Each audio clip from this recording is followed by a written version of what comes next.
नाजरीन, मुज़ाकरात की पॉसिबिलिटी पर मजीद बात भी करते हैं। सदर ट्रंप की जानिब से वफ्द कल पाकिस्तान भेजा जा रहा है, जिसमें स्टीव विटकॉफ हैं, जेरेड कुशनर है और जेडी वैंस के हवाले से भी मुख्तलिफ खबरें आ रही हैं कि शायद है कि वो इस वफ्द का हिस्सा बन सके या नहीं। इस सारे मामले पर बात करते हैं। शाहिद खान, साबिक मुशीर जो बाइडन, हमारे साथ मौजूद हैं। बहुत शुक्रिया सर आपके वक्त का। किस तरह से देख रहे हैं, कल एक अमरीकी वफ्द पाकिस्तान आ रहा है और मुज़ाकरात को आगे बढ़ाने की कोशिशें जो हैं वो तेज़ कर दी गई हैं। कितनी पॉसिबिलिटी आपको नज़र आती है कि मुज़ाकरात कामयाब हो सकेंगे? बहुत बहुत शुक्रिया मुझे अपने प्रोग्राम पे लेने का। सबसे पहले तो आपको भी मुबारकबाद और पाकिस्तान के लोगों को भी मुबारकबाद कि इतने मुश्किल वक्त में ये दुनिया की हेल्प कर रहे हैं इस क्राइसिस से निकालने में। अब जहाँ तक आपका सवाल है मुज़ाकरात की कामयाबी का इम्कान है या नहीं है, देखिए जब ये मुज़ाकरात होते हैं आप पुराने जो एग्रीमेंट्स हैं ईरान के साथ जो हो रहे थे, उसमें सबसे बड़ा एग्रीमेंट जो JCPOA है उसमें कई महीने लगे थे उस एग्रीमेंट में। लेकिन इस एग्रीमेंट में ये जो ईरान का 10 पॉइंट्स एजेंडा है, इसमें से आप ये देख लीजिए कि तकरीबन 8 जो इसके जो पॉइंट्स हैं, उनमें से वो they are almost like agreed, right. और वो अब से नहीं, वो जिस वक्त ये ड्राफ्ट प्रपोजल दी गई थी उस वक्त से वो उसके लिए एक नॉड है US की और इंटरनेशनल कम्युनिटी की कि उस पर वो एग्री करते हैं और उस पर वो प्रोसीड करेंगे। तो बाकी जो दो हैं उसमें आपके नॉलेज में है वो कि एक तो ये जो न्यूक्लियर एनरिचमेंट का जो इनके पास जो मटेरियल है, वो जो जिसकी जिसको जो टेक्निकल लैंग्वेज में कहते हैं अबव 3.65 ग्रेड, तो वो इनरिच जो यूरेनियम है उसकी वजह से एक मसला है बहुत ज़्यादा। और दूसरा ये है जो पहले JCPO में नहीं था, वो स्ट्रेट ऑफ हॉर्मुज़ की जो कंट्रोल है। अब सूरत हाल ये है कि ईरान इस स्ट्रेट का कंट्रोल रखना चाहता है मुस्तकिल और मुकम्मल, और मिडल ईस्टर्न कंट्रीज़ और दुनिया इस कंट्रोल के लिए एग्री नहीं कर रही।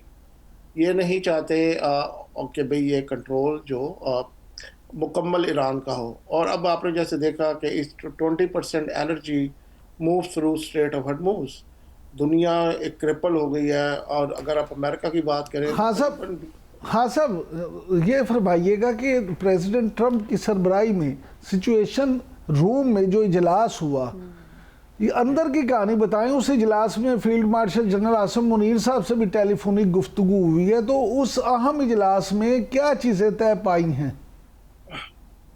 आपकी इंफॉर्मेशन के लिए कि ईरान के बारे में प्रेसिडेंट ट्रंप की कन्वर्सेशन जनरल आसिम मुनीर से उस वक्त से हो रही है जब इन्होंने पहली मरतबा वाइट हाउस में लंचन किया था। तो वो ये कन्वर्सेशन, और उस वक्त फील्ड मार्शल आसिम मुनीर ने एक पोजीशन ली थी विच वाज फॉर ईरान। तो जिसकी वजह से कोई उस वक्त ऑफ कोर्स वो ईरान पे अमेरिका हमला करने की तैयारी कर रहा था। तो ऑफ कोर्स वो कोई ऐसी पैलेटेबल और ऐसी फेवरेबल बात नहीं थी प्रेसिडेंट ट्रंप के लिए भी, क्योंकि मिलिट्री लीडर ऑफ पाकिस्तान इन्होंने पोजीशन ली फॉर ईरान। लेकिन इवेंचुअली बस अब ये देखें कि उसके बाद यही हुआ कि जो कुछ भी अब हो रहा है, तो ट्रंप के जहन में यही था और एडमिनिस्ट्रेशन के जहन में यही था कि यही एक सॉर्ट ऑफ पावरफुल हमारे पास एक टूल है जो इस कॉन्फ्लिक्ट को रिजॉल्व करा सकता है। और जहाँ तक ये जो प्रेसिडेंट ट्रंप की कन्वर्सेशन है आर्मी चीफ से, ये कोई पहली मरतबा नहीं है। ये एटलीस्ट 5 मरतबा डायरेक्ट आर्मी हाउस में फील्ड मार्शल आसिम मुनीर के डायरेक्ट फ़ोन पर उनकी कन्वर्सेशन हो चुकी हैं। There were few other issues Iran के अलावा भी, जिसके बारे में प्रेसिडेंट ट्रंप ने जनरल आसिम मुनीर से कन्वर्सेशन की। और अब आप ये देखें कि अब जैसे फील्ड मार्शल आसिम मुनीर गए हैं ईरान, और जिस तरह से वो टारमेक पर थे, तो और जिस दलेरी के साथ वो खड़े थे वहाँ पर, वो एक रिफ्लेक्शन है कि we are in charge, we are in control, we are in command. और जिसकी वजह से अब दुनिया की कोई भी जो जिनमें इस सिचुएशन में जो भी, एक इजराइल है और अमेरिका तो खैर पाकिस्तान के साथ मिलकर काम कर रहा है, तो किसी की इसमें बिल्कुल भी जुर्रत नहीं होगी किसी तरह से भी कि वो कोई फनी ऐड कर सके। अच्छा, हाँ साहब ये फरमाइएगा कि आप क्योंकि आलमी जो सियासी अमूर हैं उन पे भी गहरी नज़र रखते हैं और अमेरिका की सियासत को तो बहुत अच्छी तरह से समझते हैं, बतौर पाकिस्तानी आप ये बताएं कि अब जिस तरह से अमेरिका जो है वो पाकिस्तान की पजीराई कर रहा है और प्रेसिडेंट ट्रंप जिस तरह से वज़ीर आज़म शहबाज शरीफ और field marshal general Asim Munir की तारीफ़ें करते नहीं थकते, तो बतौर पाकिस्तानी आप इस सारे मामले को किस तरह से फील करते हैं? यहाँ पे अमेरिकन जो एक आम अमरीकी है उसके जज्बात क्या हैं? देखिए, पाकिस्तान का नाम हाईलाइट हुआ है बहुत ज़्यादा और इन ए वेरी पॉजिटिव वे, और ये एक बहुत अनयूजुअल चीज़ नहीं है, क्योंकि इस किस्म के काम पहले भी पाकिस्तान के ज़िम्मे लग चुके हैं और पाकिस्तान ने उनमें बहुत ज़्यादा इंटरनेशनल कम्युनिटी की मदद की है।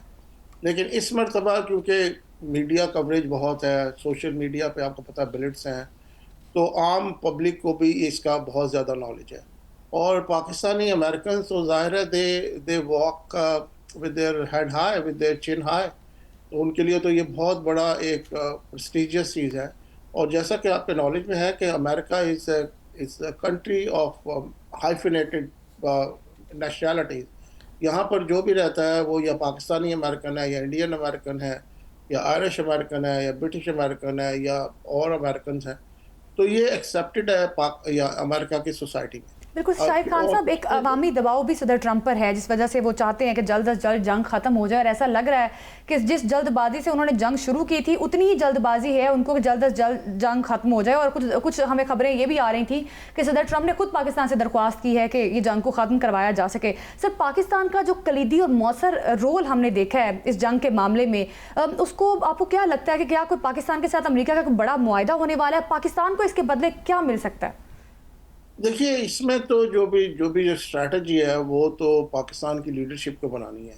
ऐसे इस किस्म का तो नहीं, ये तो खैर वैसे बहुत ज़्यादा अनयूजुअल है, लेकिन Pakistan because of its competency, जो इसकी जो मिलिट्री की जो कॉम्पिटेंसी है और इसकी जो रियल स्टेट है, उसकी वजह से पाकिस्तान के पास मौके आए हैं, नॉट इस लेवल के लेकिन इस तरह के और भी आए हैं। अफगानिस्तान वॉर में बहुत बड़ा पाकिस्तान का रोल रहा है, मिडल ईस्ट में चाइना में बहुत बड़ा रोल रहा है। लेकिन इसमें यह है कि जो स्ट्रैटेजी बनानी है वो अमेरिका ने पाकिस्तान के लिए नहीं बनानी, वो स्ट्रैटेजी पाकिस्तान के लीडरशिप ने अपने लोगों के लिए बनानी है। और इसमें बिल्कुल आपका जो इसमें जो आर्गूमेंट है या जो आप सुनना चाह रही है वो बिल्कुल ये ठीक है कि पाकिस्तान के लोगों के लिए इसमें क्या है। देखिए, हमें पाकिस्तान के पास कोई इंडस्ट्रियल कैपेसिटी तो है नहीं कि यहाँ पर आकर कोई टेक्सटाइल मिल लगा ले या यहाँ पर आकर कोई सीमेंट का प्लांट लगा ले या यहाँ कोई कंपनी आकर बहुत बड़ा काम शुरू कर दे। वो पाकिस्तान को वो कैपेसिटी नहीं है, तो इसलिए इस किस्म की बातें करने का कोई फायदा नहीं है। शाहिद खान साहब, आपने स्ट्रैटेजी की बात की अभी कि एक स्ट्रैटेजी पाकिस्तान को बनानी चाहिए। देखिए, मैं बताता हूँ आपको ना, गिव मी अ मिनट। तो मैं ये कह रहा हूँ पाकिस्तान की स्ट्रैटेजी ये होनी चाहिए। पाकिस्तान की स्ट्रैटेजी अमेरिका का मॉडल है ना, अमेरिका का जो इकोनॉमिक मॉडल है, पाकिस्तान को एट ए स्मॉलर स्केल वो मॉडल अडॉप्ट करना चाहिए, which is military industrial complex. और अमेरिका इस वक्त दुनिया का सबसे बड़ा आर्म सप्लायर है, उसके बाद फ्रांस है, उसके बाद रशिया है, उसके बाद चाइना है, and then many others. Pakistan के पास एक अपॉर्चुनिटी है कि to make this world a better place to live. ये सारी जो चीज़ें हैं, क्योंकि सिक्योरिटी के लिए भी चाहिए होती हैं, मुख्तलिफ चीज़ों के लिए चाहिए होती हैं, तो Pakistan should play A part in that. और दूसरी जो अमेरिका का जो मॉडल है, जो जैसे वो बाकी दुनिया के सर्टन कंट्रीज़ के अंदर अब दे ऑफर प्रोटेक्शन, राइट। तो वो प्रोटेक्शन जब ऑफर करते हैं, तो जैसे जर्मनी है, जापान है, साउथ कोरिया है, सिंगापुर था पहले, फिलीपींस था, एंड मैनी अदर कंट्रीज, तो अमेरिका वहाँ पे एक सिक्योरिटी का एक कवर प्रोवाइड करता है। हाँ Pakistan do the same thing. हाँ साहब, यहाँ पे कंट्री के पास तो कुछ नहीं है पाकिस्तान के अलावा। हाँ साहब, एक यहाँ पे सवाल ये पैदा होता है कि जैसे आपने मुख्तलिफ ममालिक का जिक्र किया, मिडिल ईस्ट में ख़ास तौर पे आप देखें गल्फ़ कंट्रीज़, वो तो अमेरिका जो है उससे इसीलिए उन्होंने अड्डे भी दिए हुए थे फौजी और सारे मामलात के, अमेरिका उनकी हिफाजत करेगा। लेकिन इस जंग में अमेरिका की वजह से उनको मुख्तलिफ जो हमले हैं उनका भी शिकार होना पड़ा, वहाँ उनका नुकसान भी हुआ, इकॉनमी भी डाउन हुई। तो क्या आप समझते हैं कि फ्यूचर में जो है ये मिडल ईस्ट ममालिक जो हैं ये पाकिस्तान के साथ इस तरह के मुआहदे करके तो पाकिस्तान के साथ इंगेज हो सकते हैं? देखिए, इसका जो तरीका तो यही है कि पाकिस्तान अमेरिका के साथ एंगेज हो ना। पाकिस्तान की अगर रिलेशनशिप अमेरिका की डीप स्टेट के साथ रहती है, ज़्यादा रहती है, और ये पाकिस्तान की ऑफ कोर्स मिलिट्री की हिस्सा ही रह सकती है पेंटागन के साथ, तो वो they can work together on this thing, right. So America को कोई एतराज़ नहीं होना चाहिए अगर पाकिस्तान इन कंट्रीज़ को शील्ड प्रोटेक्शन शील्ड प्रोवाइड कर रहा है, तो अमेरिका को कोई एतराज़ नहीं होना चाहिए। लेकिन अमेरिका के नॉट से ही होगा, ये अमेरिका की मर्ज़ी से उनके साथ काम करके वो उसी तरह से होगा।